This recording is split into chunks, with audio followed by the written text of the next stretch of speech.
Hello everyone, Jakekub here. Today we are going over Survivor UHC Season 3 intro, the making of. This intro is very repetitive in certain ways, but there's a lot going on with each scene and each player, so I am here to bring you through it all. So let's get started. The music track, it has a simple exponential fade on both ends of it, but let's get started with the background footage. So what's going to happen is we have this Survivor 3 background footage right here. This background footage, this was all recorded by Mr. Cute, and he sent it to me, and Nintendo sent it to me from him, and I basically went through. It was like 6 minutes of just stock footage, basically some B-roll of the Survivor Season 3 terrain. So that's what this is. This was one of the shorter clips, which is why I decided to use it for the start here. Because this season is also Odyssey, it's based on a lot of islands, as you can see if you've watched the first episode of Survivor UHC Season 3. This clip also fits that with the island thing going on. But that's it for the Survivor 3 thing. Now you'll notice that it starts on video track 2 here, and then it drops down to video track 1. There's a reason for it. I'll get to it in a moment. The next thing that there is in terms of the background is you have these floating particles. As you can see, there they are, and I put a lens distortion effect on it to kind of make it seem like it's spinning, around.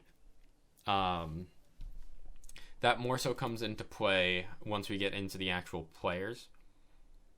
Because it starts on this first beat where, if you'll see, that's where the renders start to come up. But anyway, it just adds more atmosphere to it instead of just being generic Minecraft background number 77. I guess now that we're done with that background stuff, let's get into the logo. So we have the logo here, and as you might be able to tell, it starts at scale 100. Scales up to 140. At the same time, there's a little bit of a directional blur. You can't really see it. It goes up to 4 degrees. It's very, very minimal, but it kind of adds a little bit of that motion blur that can be very nice in making things a little more smooth. That's an effect that I do repeat later on, and you'll see that later. So yeah, I have the logo. It simply just scales in. Originally, this wasn't split into 2, but then I had to add the organized by text, so I cut it in half after I did all the keyframing, just to make the layers easier, I guess. I don't know. So yeah, it's just going to basically once it hits the 130, or it goes up to 140. And then by the end of it, it's up to 150. It's a very slow zoom in, and it's eased in and ease out if you don't know how to do that. Right click on a keyframe, ease in, ease out. You want to do ease out on a keyframe that you're going outwards from. You want to do ease in on a keyframe that you're going into. That's it for the logo itself. There's no effects on it. Well, other than the opening directional blur. But anyway, then we have this. This right here is this little smoke particle effect thing, and there's a lot of effects on this, so let's get started. First off, we have Ultra Key. This is a color key, so if I change this from luminosity to normal, you will see that this is a green screen effect. I just use luminosity to help. I don't entirely know why I put it to it. This is a blending mode. It blends it into the background better. That's what it does. And then the Ultra Key gets rid of the green screen effect. I threw the tint on there. I don't entirely know why, but I did. You can see that it makes it more white. That's about it, I think. It adds to the smokiness of it. Cool. Next up, we have this Lumetri color preset effect. This is day 4 night. This makes it darker. So these two kind of balance each other out. So that makes it darker. That makes it brighter. They balance each other out in the middle. I don't know how it works. There's also a Gaussian blur on it. I think it's a very small Gaussian blur, as you can tell. It's only a Gaussian blur 5 instead of like that where you can't even see it. This Gaussian blur, it smooths it out enough to make it seem more like smoke Without the Gaussian blur, you can tell it's more of a preset, but with the Gaussian blur, it just looks kind of more elegant, I guess. And then last but not least, we have this skew effect. And what this does, as you can see at the start here, like right here, it looks relatively normal. But then what's going to happen is it's going to skew. So you'll see that it's going to like... So skew is one of those like 3D tilt effects, basically. So rotation, if you rotate it, it's just going to go from side to side, as you can see. But what the skew does, the skew basically changes where it rotates from. So I liked how it was kind of uneven with the skew. I think having it just flow out centered, just scaling upwards, I didn't like how that looked. I think the skew effect added to it. Next up, we have the organized by text up here. This was the only credit that I threw at the beginning. The rest of the credits are at the end. Part of this was to make space in the fact that I couldn't fit all the credits at the end. The other part was I needed something to put at the beginning here. And I felt like this organized by text just fit really well. So if we open up this nested sequence, you'll see that what this is this is just a scale up. It's just a simple scale up of text. The reason that I nested it was so that I can put one of my presets on here. I have all of these movement presets, and I used the somewhat steady, so it'll add a little bit of like shakiness to it. If you watch the intro, you'll see it. All of the text that I created for this intro was created in Photoshop. I did a lot of playing around with the text in Photoshop, so that's kind of why I did it. In Premiere, text isn't great. I rotate whether I do it in Photoshop or in Premiere. But for the most part, I prefer using Photoshop. Sometimes when the text is more just simple, as in I think the Paradox intro where it's black text with a drop shadow on it, there really isn't a need to do that in Premiere, or in Photoshop rather.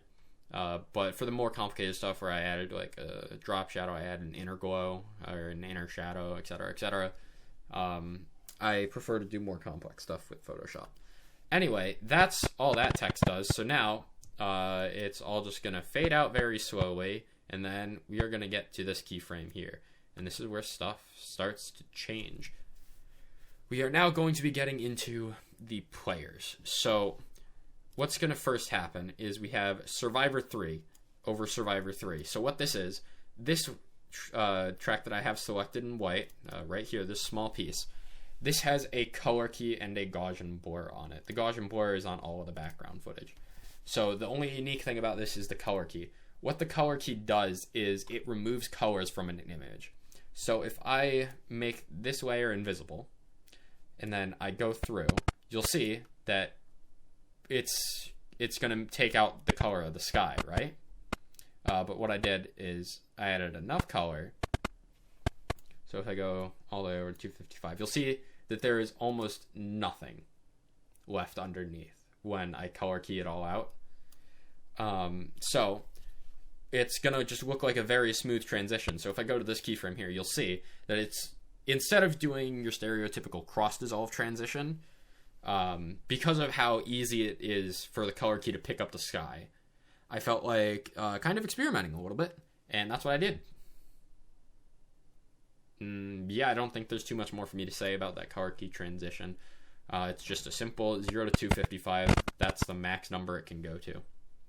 And then I have this new footage of the forest laying behind it. The motion particles that I have here, they are going to start to spin 360 degrees. You'll see that on this keyframe, on this marker right here, it starts at 0.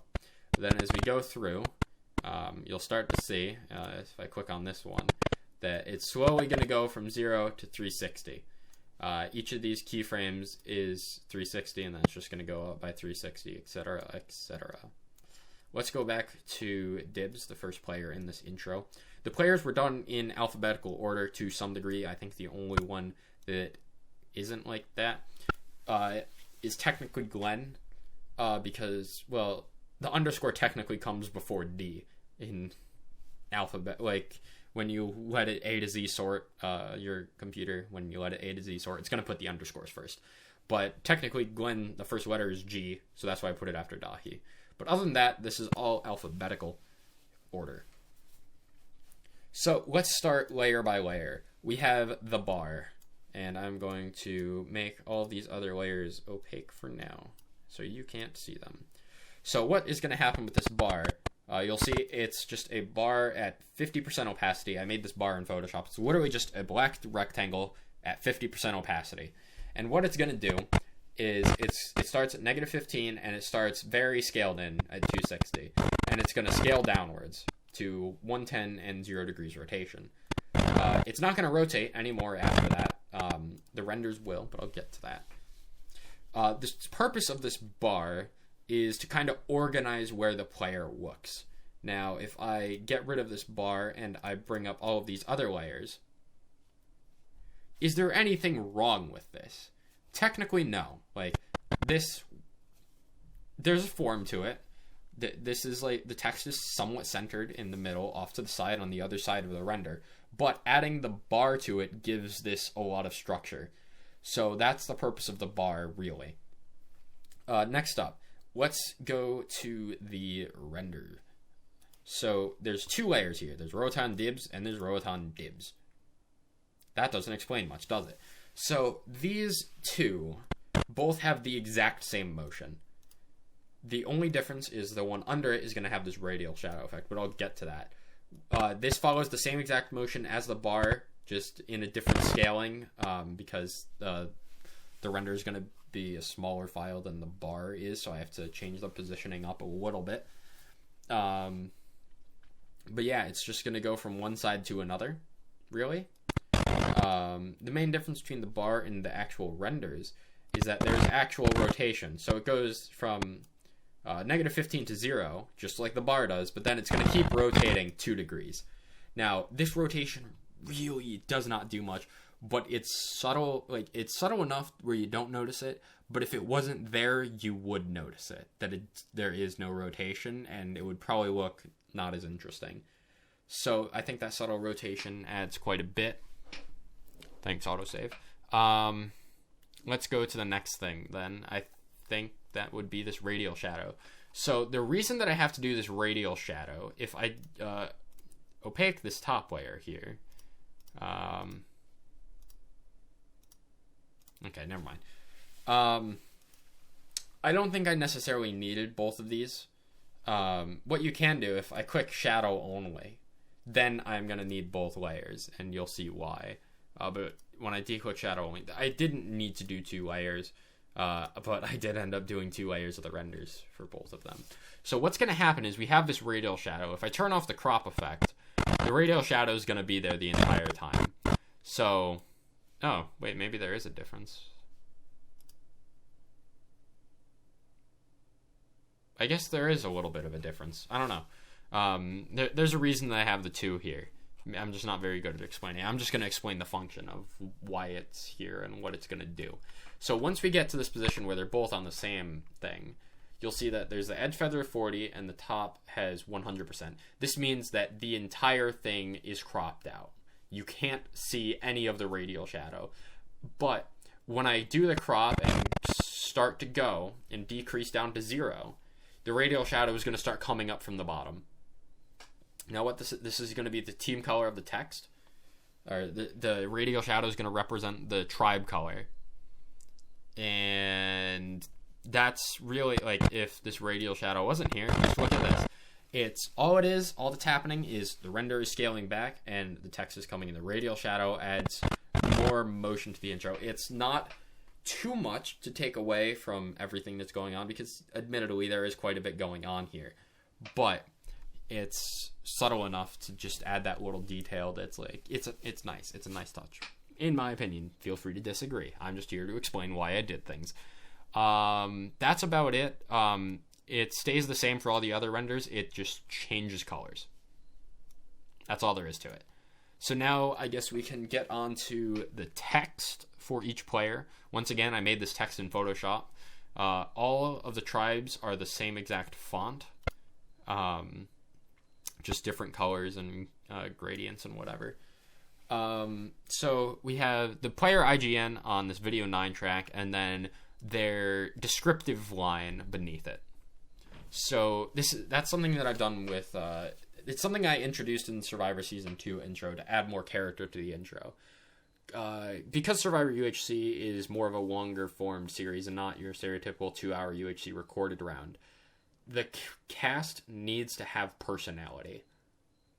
And these descriptive lines add that personality. I didn't need it in the first intro because the first intro I did, I included clips that described their personality. For example, I had Mr. Cool, and I had him show one of his texture pack rooms for one of his 2 clips. And that's because he makes texture packs. That gives him a personality. That gives him a character. So when people are watching the season, that's heavily based on like your personality and whether you're like your play style, more so than in a normal UHC game. These descriptive tags are going to be even more important for setting up the storyline of the season. So, with the help of Nintendo, we came up with all of these descriptive tags. He came up with most of them, I believe, if not all of them. So thanks to him for that. But what's going to happen is Dibscraft line, it's going to just start as normal. It's following the motion of the bar. But then what's going to happen for the Dibs line, I don't know why I have these 2 crops here, but the important thing is that we have this crop on the bottom here. And this, it crops out the entirety of the line. There's an edge feather on it. And then it's slowly, from left to right, going to expand. So you can read the whole thing. This adds more motion to it. I think that's really all there is to it. It's just a simple crop, transition, reading, writing thing. Yeah. That's about it for the actual player. And now we're going to go into the second part of the player. So what this second part is, we have this adjustment layer on track 10. There's also this adjustment layer up here. What is this?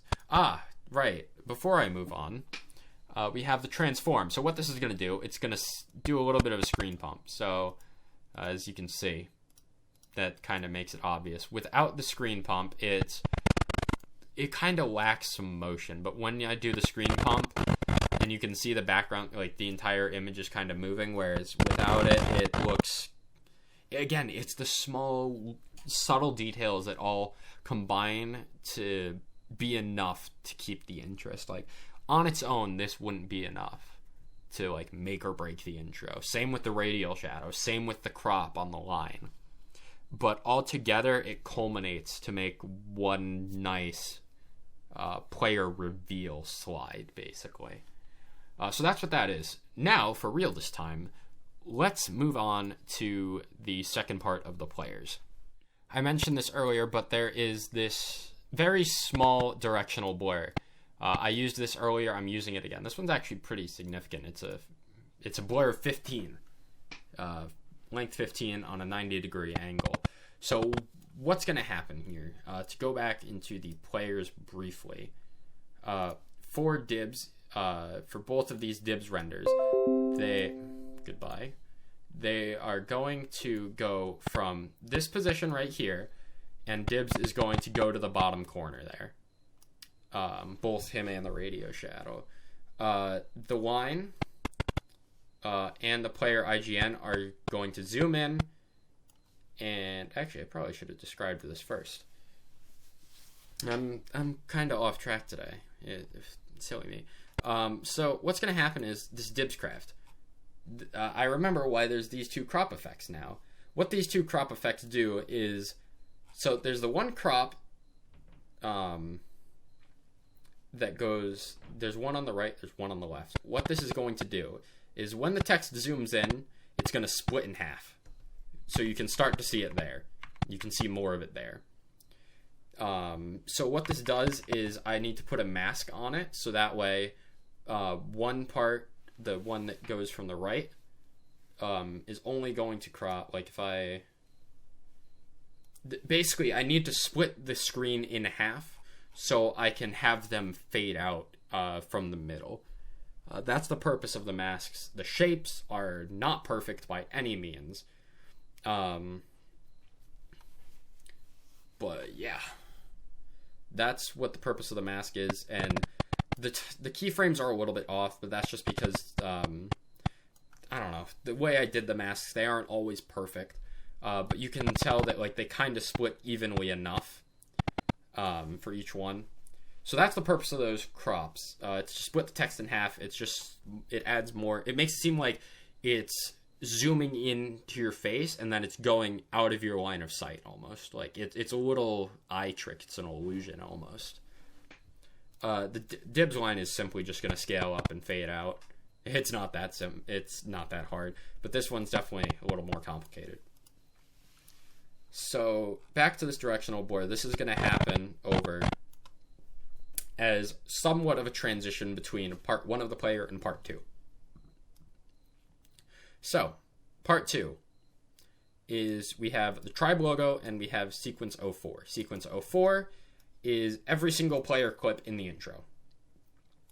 So, if I go back over to sequence 04, what you'll see is that I have an adjustment layer with a smooth zoom in transition, and then I have the day 1 clip with the preset that allows the zoom in transition to work. And I have this cross dissolve on here as well because it looked weird without it. It would kind of glitch on this first frame where it would like show up completely and then it wouldn't. I don't know. The cross dissolve fixes that. So then we have a vignette. This is a very subtle detail. Do I think I necessarily needed it? No. But I don't think it necessarily hurts either. I just think it's a touch. It's something. I didn't get tribe logos until like a day before I finished this intro. So adding the vignette was kind of me trying to spice it up a little bit. It's very subtle.